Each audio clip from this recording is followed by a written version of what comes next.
Great. Well, thank you very much, the organizers, for the opportunity to be here today to share with you a bit about childhood obesity and adult cancer. Today, we're going to move quite a ways from the previous talk and really move strongly into the epidemiological world and take a look at these associations and how they play out there. So I'm going to start with a little bit of background because our work is, of course, based heavily in Denmark. So I thought I would tell you a little bit about cancer and type 2 diabetes in Denmark. Diabetes is the second leading cause of disability. An estimated 4.6% of the population has diabetes, but really, when we tie it back to cancer, it's this multi-morbidity which is of concern. As we've been hearing about in this series of seminars, that the linkages between these can really harm the outcomes for the patients.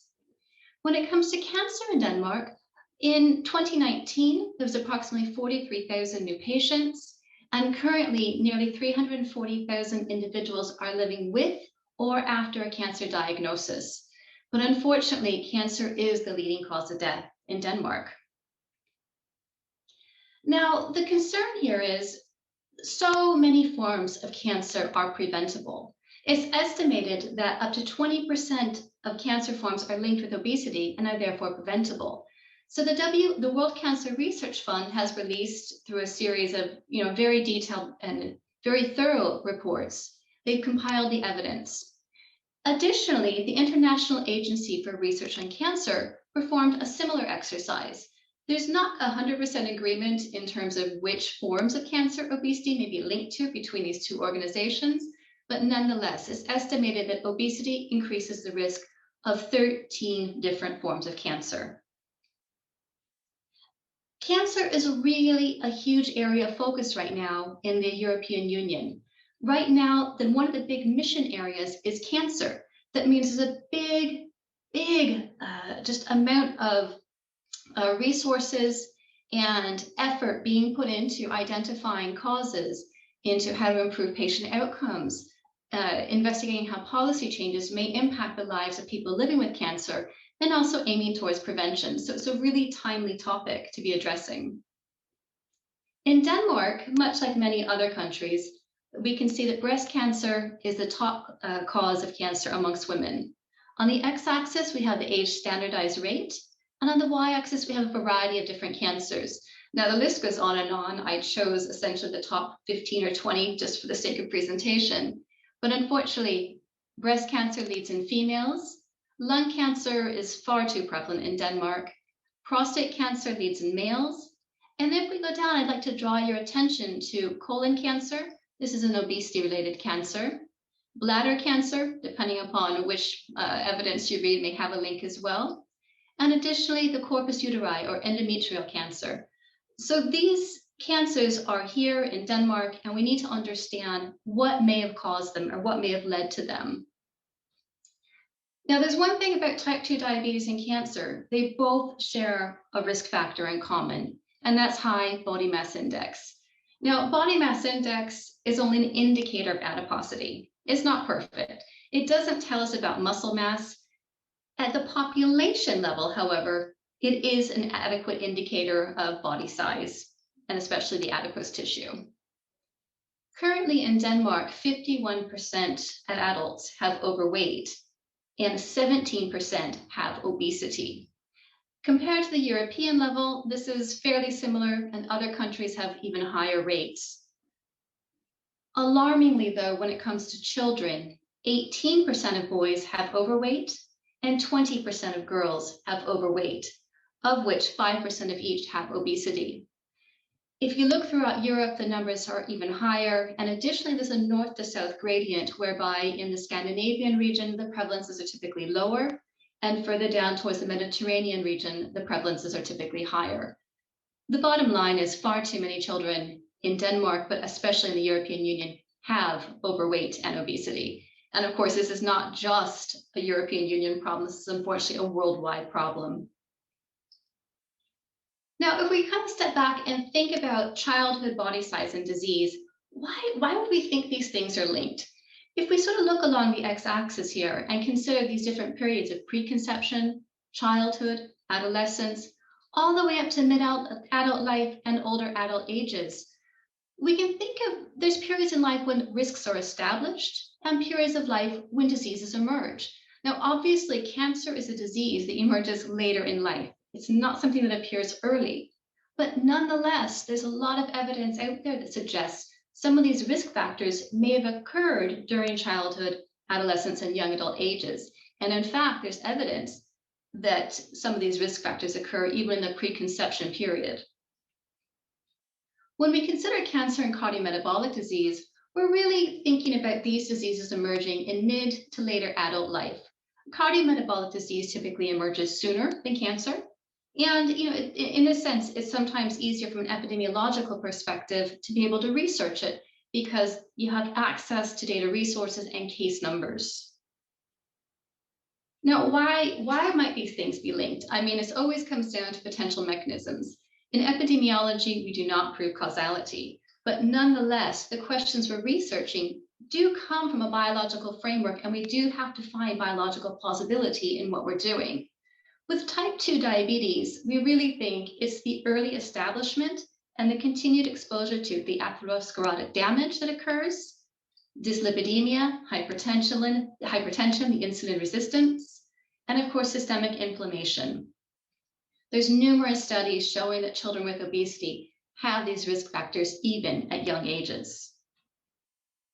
Now, when it comes to cancer, we always have to bear in mind that cancer is one name for essentially 200 different diseases. So whatever mechanisms we're thinking of course, are going to vary widely by the site of the cancer. When we think of the obesity-related cancers, there's a lot of thoughts out there, there's a lot of hypotheses, but there's actually very little evidence making firm links between what's going on. It is considered that the insulin-like growth factor 1 activity that occurs during childhood and adolescence and during this period of growth may somehow relate to the later risk of cancer. There's the idea that hormonal exposures during growth and puberty may also increase later risks. And of course, childhood and especially adolescence is a period of rapid cell division. So there's more opportunity, simply put, for cellular damage.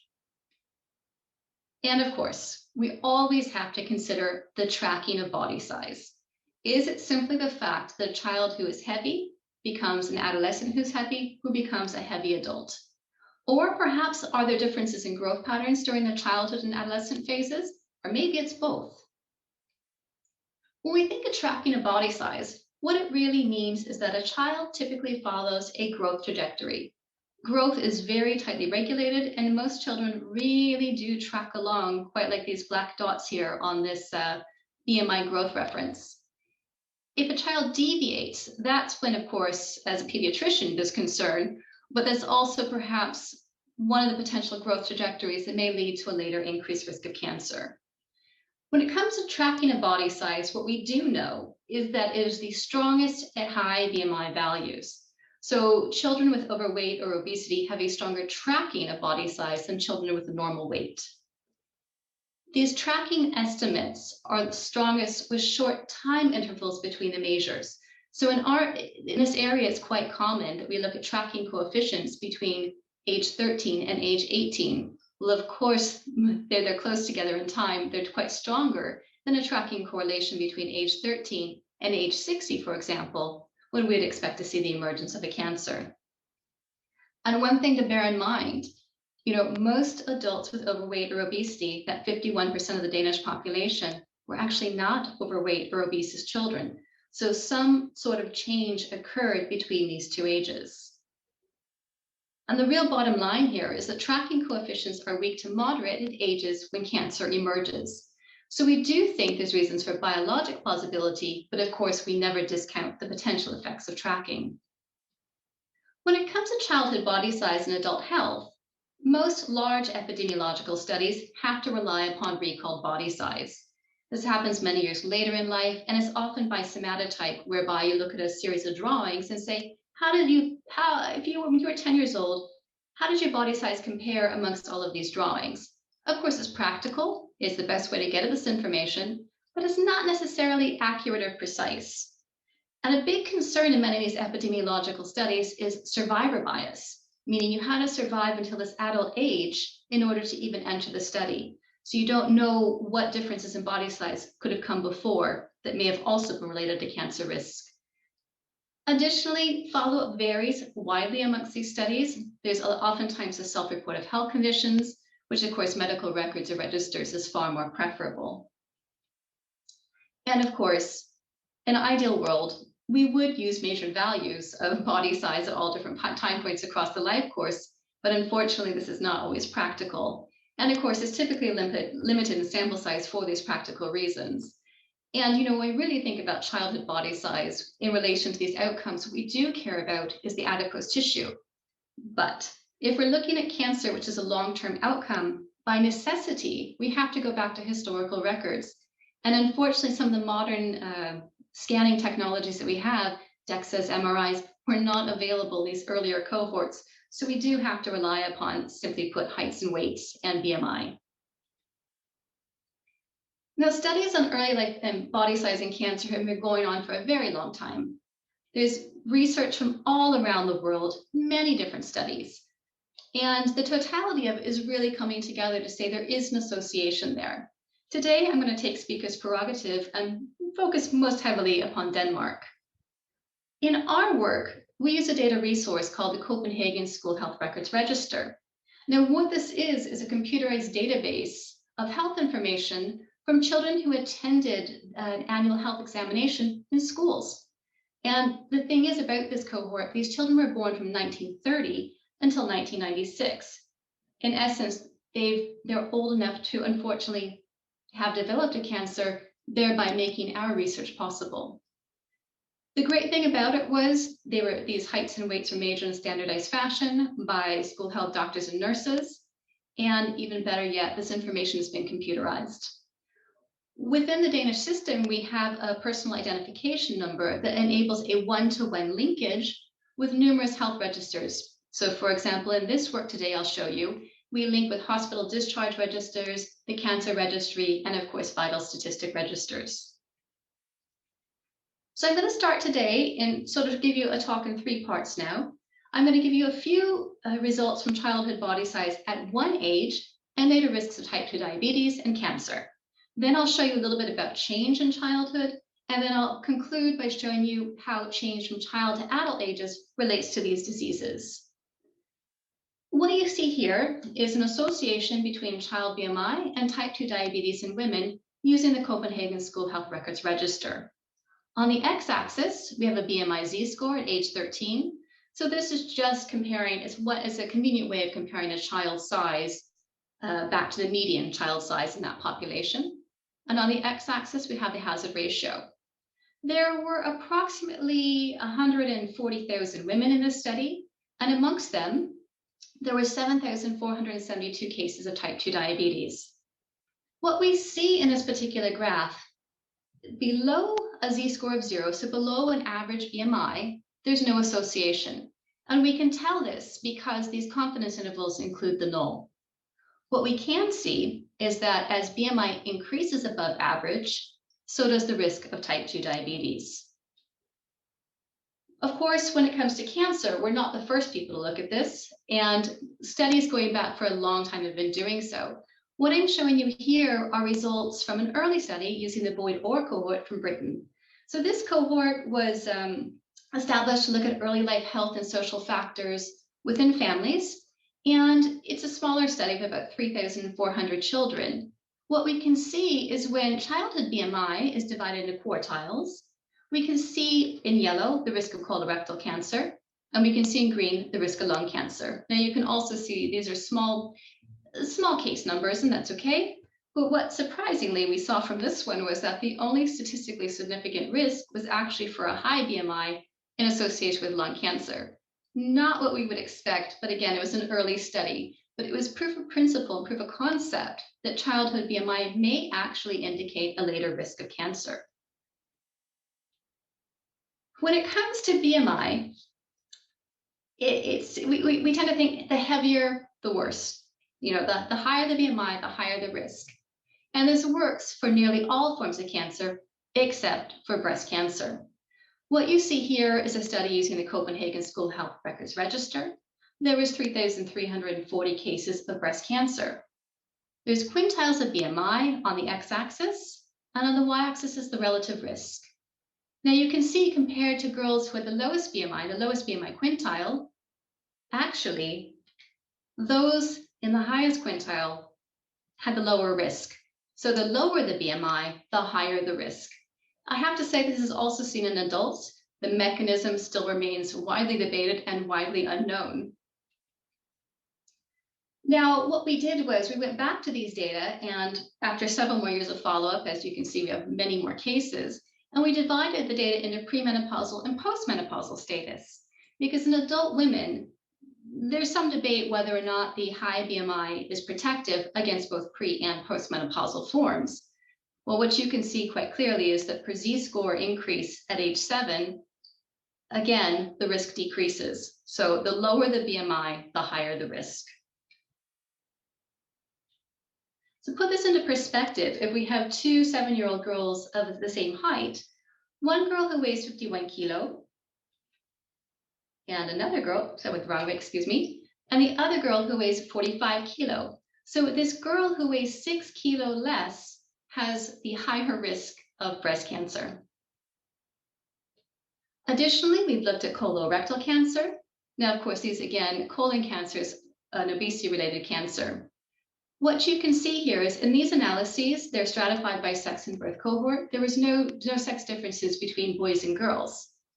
For colon cancer, you can see the higher the BMI Z-score at ages 7, 10, and 13, the higher the risk of colon cancer. But you can also see for rectal cancer, the association was null. So to us, this really changed our thinking and really showed the importance of separating out these two cancer forms. We've done a lot of work in this area, and over the past several years, we've published more than 30 studies on a wide range of outcomes. I'm not going to take you through all of them today. These are basically our results summarized, and these are individual ages. So what you can see, if you look at the hazard ratio of 1 here on the x-axis, in general, most associations are positive, which of course, with the striking exclusion of breast cancer, which went in the opposite direction. When we look at the graph for men, the cancer forms change ever so slightly, of course. But again, I think the same pattern emerges. The higher the BMI, the higher the risk. And now I should say here that we don't find associations with all forms of cancer. We don't even necessarily find associations with some of the obesity-related cancers that have been identified in these big reports. So this is telling us that maybe the mechanisms linking child BMI to adult cancer may be different than what goes on in adulthood, or maybe there's differential effects of change that we haven't yet picked up on. So of course, we've been looking if, thinking mechanistically, change in BMI in childhood might be one of the driving factors. We performed a study where we looked at how BMI changed in childhood related to endometrial cancer. And we had 1,000 to 20 cases of endometrial cancer, so we were quite well powered. We divided the growth period between 6.25 years to 14 years into 3 different groups. So what we can see is that per 0.1 Z-score change in BMI, it's a very small amount, but this is pretty much the kind of change you would expect to see between these ages. Girls who increased between these ages, they had a slightly higher risk.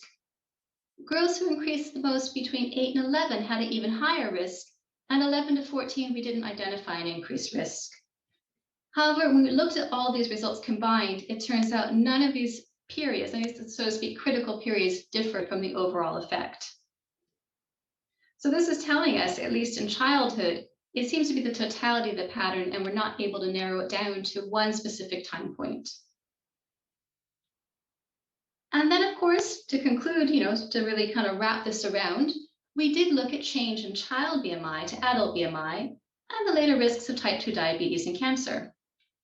So in this study, in about 66,000 men, we took the school health records and we merged it with the Danish conscription database, which is a database containing heights and weights of all of the men who were drafted, or not drafted, excuse me, who were conscripts and reported for the entrance examination into the defense system.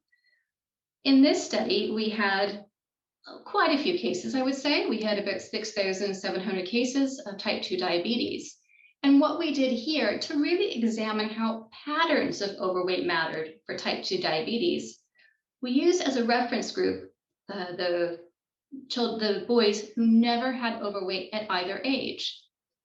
When we divided it down into patterns and we looked at boys who were overweight only at age 7, that means they were no longer overweight at 13 and they were no longer overweight in early adulthood, which was an age range from approximately 17 to 26 years of age, the risk was no different than a boy who was never overweight.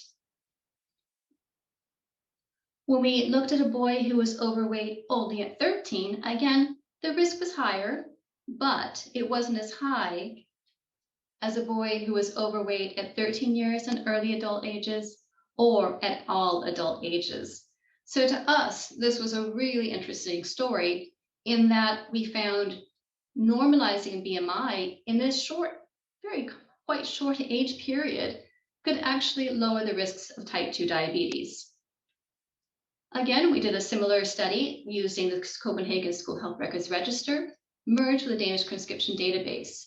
In this one, our outcome was colon adenocarcinoma.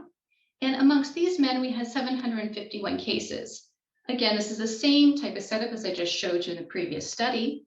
So compared to a boy who was never overweight, one who was overweight only at 13, so remitted by young adult ages, did not have an increased risk.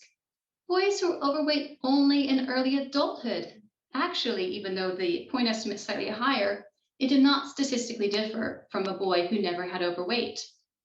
But finally, when we looked at a boy who had overweight at 13 and early adulthood, this is the boy who had the highest risk of colon cancer as an adult male. So again, it's telling more of the story that change may play a role, especially during this critical period of ages. But of course, we're not the only people doing these studies, and there's so much other excellent research out there as well.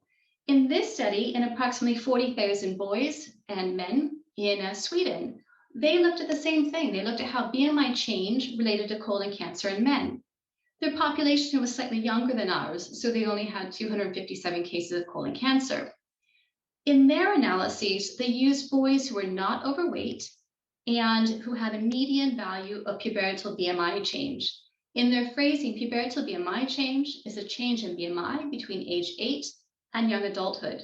So compared to these boys who were overweight at childhood ages, but less than the median in pubertal BMI change, their risk of colon cancer was no different. However, in boys who were overweight and had a high amount of BMI change between child and adult ages, they had the increased risk. So again, it's a different way of looking at these types of data, but really showing us that even in this kind of early adolescent, from child to adolescent to young adult ages, change here really does matter. And finally, I'd like to conclude by talking about a really recent study that took a different approach. So we're moving away from our standard epidemiological survival analyses. What they did was a Mendelian randomization study of child body size and type 2 diabetes and also breast cancer. They looked at 4 different outcomes. In this study, they used approximately 450,000 individuals from the UK Biobank. And what they did was they created a genetically predicted body size score and related it to these outcomes. So for what we can see for type 2 diabetes, early life body size was associated with type 2 diabetes, but was not statistically significant. However, adult body size was. So the interpretation here is that it's really adult size that matters. Not necessarily the early life so much, but really this later adult size. When they did the same thing for breast cancer, interestingly enough, they found that early life body size, again, it's the same inverse association we saw before. So the higher the BMI, the lower the risk. Even in this Mendelian randomization study, which is getting it, the methodology gets at more causal effects than epidemiology does. And they found actually a smaller impact of adult body size. So I think the totality of the evidence, and as more of these studies are emerging, I think we'll learn more about what actual mechanisms may underlie these observational studies. So in conclusion to this, to really summarize these results before I give you a couple perspectives on them, child BMI values above average are positively associated with the risks of adult type 2 diabetes. Remitting from overweight by age 13 reduces the risk the most, but even remission before age 18 is also beneficial. When it comes to cancer, child BMI is positively associated with many, but not all obesity-related cancers. Child BMI is inversely associated with breast cancer, and it really remains to be unknown what's driving this inverse association. And of course, remitting from overweight before 13 reduces the risk of colon cancer. But of course, again, 18 is more beneficial. So there's a few considerations. We always have to keep in mind this is epidemiology, and BMI is not a perfect indicator of adiposity. Other methods are needed, and of course they're being developed. But as I mentioned earlier, to look at cancer, it's a long-term outcome. So we do need these types of historical cohort studies in order to be able to look at these questions. Obviously, it's really important to incorporate body size across the life course. The totality of the pattern may actually be what's driving some of these associations. Nonetheless, even though it sounds conceptually easy, there's a lot of statistical and interpretation challenges that are presented when you move into this methodology. And it's absolutely essential to address multimorbidity. What I showed you today were two sets of analyses showing some similarities in the patterns between type 2 diabetes and several of the obesity-related cancers. But putting it together is very much an ongoing project for our group and many others. Because again, even though it sounds really interesting and easy to incorporate this type of information, there's some statistical and interpretation challenges when running these types of models. And again, I don't think I can emphasize it enough, long-term studies are by necessity based upon historical populations. So oftentimes we're limited to what was recorded at the time for whichever reason that information was there. We always have to be careful in thinking, are these associations, are these findings generalizable to contemporary children? In our data, by looking at it in multiple ways, looking at it by birth cohort, because our data span such a long time period, we're reasonably confident, yes, they probably do have meaning for contemporary children, but it's something that always has to be looked at on a case-by-case basis. So I think the take-home message here I would like to give is that child BMI is associated with type 2 diabetes and cancer at BMI levels which are far below international cut points used to define overweight and obesity. These values I was showing you are way below where the international cut points by the International Obesity Task Force, the World Health Organization, and even the US Centers for Disease Control define childhood overweight and obesity. So from a prevention perspective, of course, BMI indicates a future risk of these diseases. In Europe, where we currently have 25% of children with overweight or obesity, I don't think it's too difficult to imagine that there may be an immense future burden of type 2 diabetes, which we are seeing on the increase in young adults, and also ultimately of obesity-related cancers. So I think the totality of the evidence here really suggests and supports that children need help and they should be supported in attaining and maintaining an appropriate weight and avoiding the development of overweight. And of course, importantly, if they do have overweight, they should receive the proper treatment they need to correct this. So with that, I would like to say thank you for this opportunity to share my work with you and to share a little bit about obesity in children and cancer. Thank you.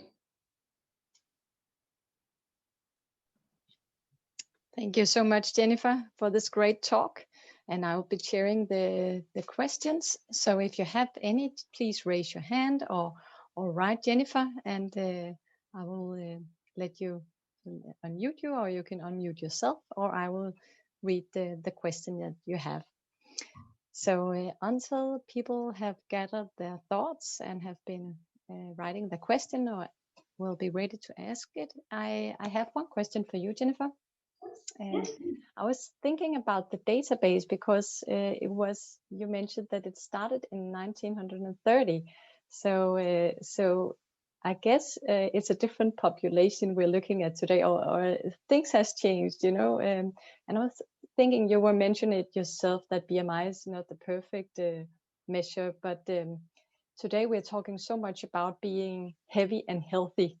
And I was wondering, I guess it's hard to have VO2 max data or anything else indicating whether it depends on you're healthy and heavy at that time. You know what I mean? Maybe you have some data from the soldiers, the guys who are going to a session or something like that.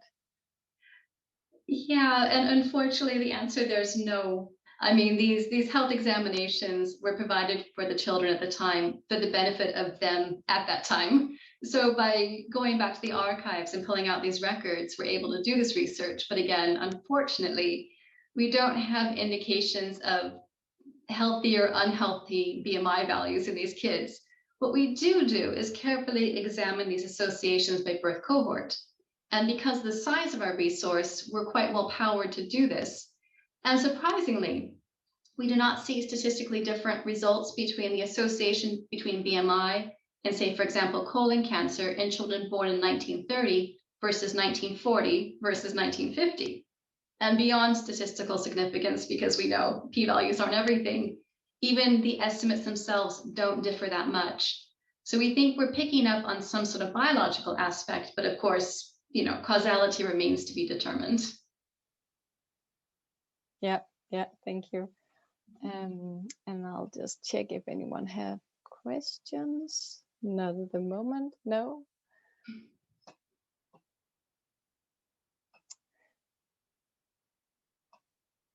No, I don't know if you have anything else to add, Jennifer, or we should close it here, or I have Anne has one. Yeah. Yes. Thank you, Jennifer, for a very, very interesting talk. And it's a fantastic cohort that you're working with that, as Louisa just said, was started already in 1930.